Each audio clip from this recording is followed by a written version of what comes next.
Concept अगर नहीं है किसी भी प्रश्न को या किसी भी एग्जाम में कोई भी प्रश्न आप नहीं सोल्व कर सकते अगर उस प्रश्न से संबंधित आपके पास कॉन्सेप्ट नहीं है तो देखिए, कोई भी प्रश्न को आप समझने से पहले जरूर आप समझिए कि प्रश्न को जब सीखते हैं किसी चीज को तो ध्यान से उसको समझने का प्रयत्न करिएगा। ठीक है, आप आजकल के जो स्टूडेंट्स होते हैं वो बहुत ज्यादा तेज गति से नौकरी पाना चाहते हैं कि बिल्कुल तुरंत से हमने 4 दिन मेहनत किया या 2 महीने 4 महीने पढ़े और साथ में नौकरी मिल जाए, ये संभव नहीं है। कुछ समझिए भी, ठीक है, ताकि आप हर एक प्रकार के प्रश्नों को आप सोल्व कर सकें।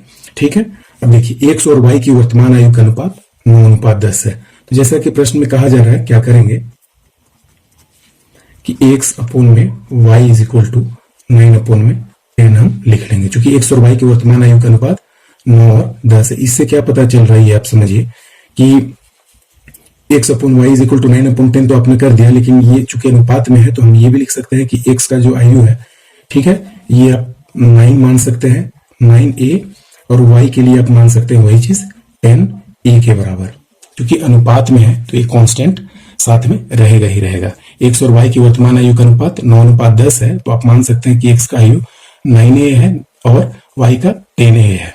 ठीक है, अब क्या है, 4 वर्ष बाद यह अनुपात 11:12 हो जाएगा। तो 4 वर्ष बाद मतलब है कि इसमें से भी 4 प्लस होगा और इसमें से भी 4 प्लस हो जाएगा।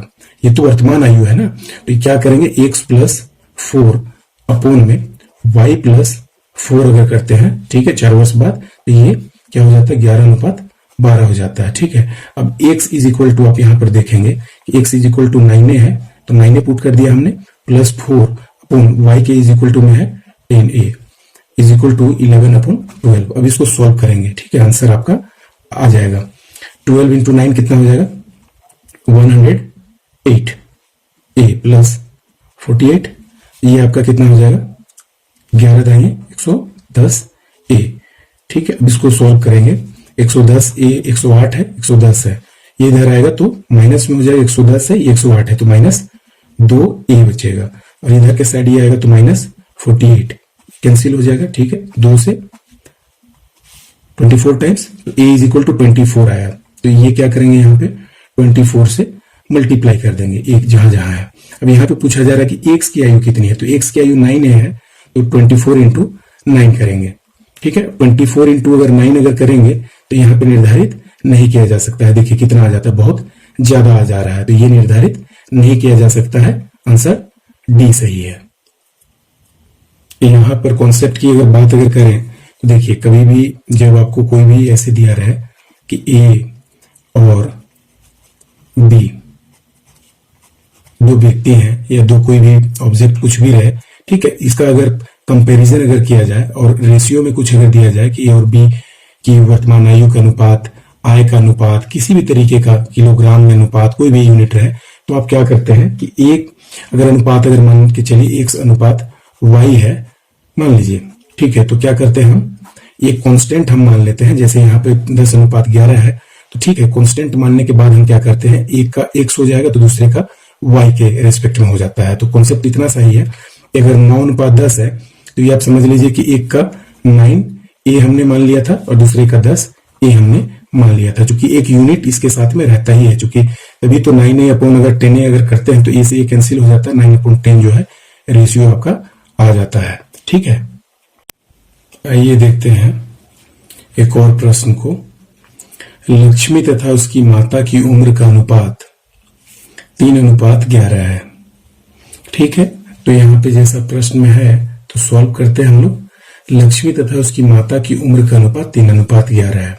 तो जैसा कि प्रश्न के पहले पार्ट से पता चल रहा है कि लक्ष्मी की आयु हम मान सकते हैं कि 3x है, 3x वर्ष हम मान सकते हैं। ठीक है, उसी प्रकार से जैसा कि सेकंड पार्ट में है उसकी माता का उम्र, तो हम लिख सकते हैं कि लक्ष्मी की माता की आयु या उम्र जो है वो 11x वर्ष है।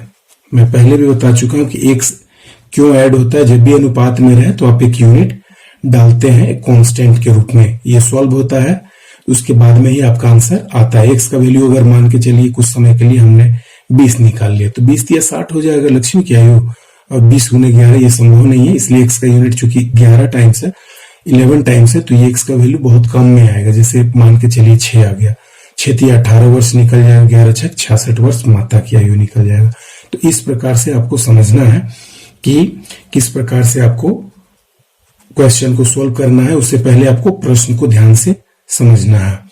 देखिए अब आगे समझिए कि 3 वर्ष बाद उनकी उम्र का अनुपात क्या होगा, ठीक है, तथा उनकी उम्र में 24 वर्ष का अंतर है। उनकी उम्र में 24 वर्ष का अंतर है, ये भी दिया हुआ है। उम्र में अंतर है, इसका अर्थ क्या है, देखिए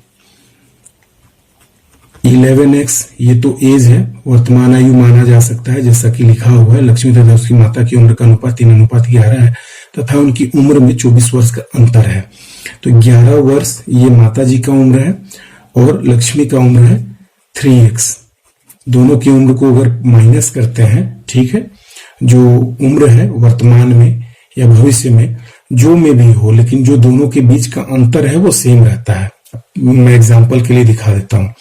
जैसे कुछ समय के लिए आप मान लिए राम है, ठीक है, उसकी आयु अभी मान के चलिए 10 वर्ष है, ठीक है, और मान के चलिए एक उनके पिता हैं, इनकी आयु मान लीजिए 40 वर्ष है। तो दोनों के उम्र में जो अंतर है वो देखिए कितना है, 30 वर्ष का अंतर है। दोनों में 30 वर्ष का अंतर है। अब देखिए अगर मान के चलिए हम कहते हैं 5 वर्ष बाद में, तो 5 वर्ष बाद में राम की आयु कितनी होगी। अब देखिए 10 + 5 होगा 15 वर्ष, और ये पिता भी 5 वर्ष बाद में ये कितने हो जाएंगे, 45 वर्ष हो जाएगा। लेकिन 45 में से 15 आप माइनस करिए, अभी भी ये क्या है, अंतर दोनों के बीच में 30 वर्ष का अंतर है। तो यहां इससे आप क्या समझ रहे हैं कि चाहे अगर इसको अगर हम 5 वर्ष पहले भी अगर मान ले, तो देखिए 5 वर्ष पहले कितना हो जाएगा, 10 में से 5 घट जाएगा, 5 वर्ष आया, ठीक है, ये राम के लिए।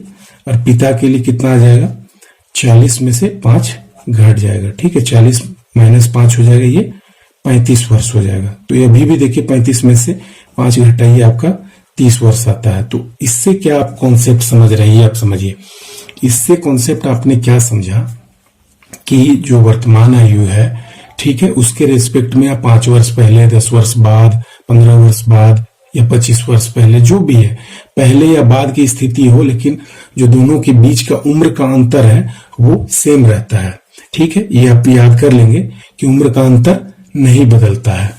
तो 11x में से अगर 3x अगर हम देखिए, आपका अगर कॉन्सेप्ट क्लियर है तो आप कितना इजीली आप प्रश्न को सॉल्व करेंगे।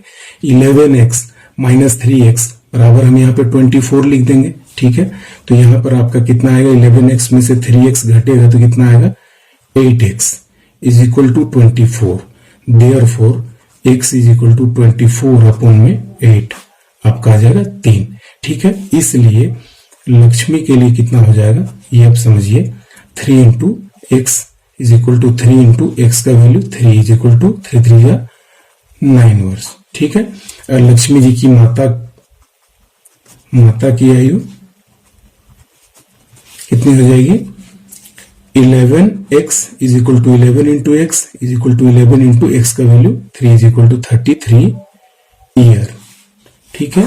तो आप यहां पर देखिएगा कि आपका आंसर आ चुका है, ठीक है। अब यहाँ पे पूछा गया कि 3 वर्ष बाद उनकी उम्र का अनुपात क्या होगा। दोनों की उम्र का अनुपात 3 वर्ष बाद में, प्रश्न देखिए और घुमा रहा है, प्रश्न जो है अभी आपका कंप्लीट नहीं हुआ है। अभी आप देखिए यहां पर 3 वर्ष बाद में, तो चूंकि ये जो हमारे पास जो निकल के आया है, ये आप ध्यान से समझिए कि ये जो निकल के आया है ये 9 वर्ष, ये वर्तमान आयु हुआ, किसके लिए, लक्ष्मी के लिए। तो 9 में से हम +3 करेंगे तो 3 वर्ष बाद में लक्ष्मी के लिए एज निकलेगा 12 ईयर्स। लक्ष्मी के लिए हम कुछ समय के लिए मान लेते हैं, लक्ष्मी के लिए L और माता के लिए M, ठीक है। तो अब क्या करेंगे कि उनकी माता की उम्र है 33 ईयर्स, ठीक है, इसमें भी 3 प्लस हो जाएगा तो ये आ जाएगा 36 वर्ष। अब कहा जा रहा है कि अनुपात कितना है, तो L/M कह रहा है, तो L है 12 ईयर्स और 36 ईयर्स इनकी माता का, तो 1:3 हो गया। तो आंसर आपका आएगा 1:3 वर्ष, सॉरी 1:3। क्योंकि अनुपात में कभी भी कोई भी यूनिट नहीं लगता है। ठीक है, 1:3 इसका आंसर हो जाएगा।